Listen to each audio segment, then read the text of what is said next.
Haapsalu tarbijateühistul on see juba 3. auto, mis tuleb meil üle anda. Ja ma teen seda suure rõõmuga ja olen kindel, et teil on ka sama suur rõõm see auto vastu võtta. Kindlasti. Ja palju õnne!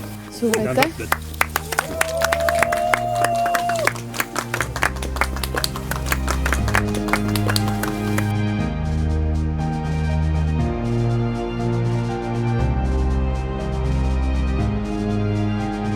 Meenutades seda hetke, kui te mulle helistasite, siis ma alguses ei saanud üldse aru, kes helistab. Ma arvasin, et on mingi telefoni müügivärk esialgu.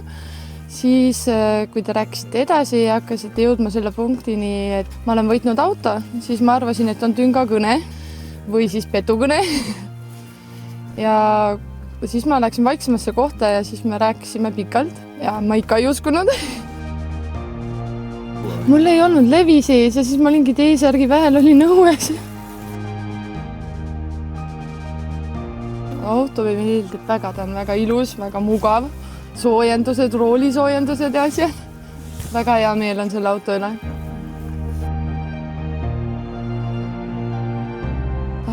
Suvel mul on plaanis kindlasti minna matkama ja sellega oleks päris hea. Sinna mahub telgid ja asjad mahuvad kõik sisse. Ja mul ema ja perekond põhimõtteliselt elavad Paldiskis, et siis saab neil ka ikka vahest külas käidud, nii suvel kui talvel. Mulle väga auto meeldib. Meeldib, jah? Ja ilus ja mugav ja soe ja. Mulle meeldib see spordimuud ka, mis sellel on ümber.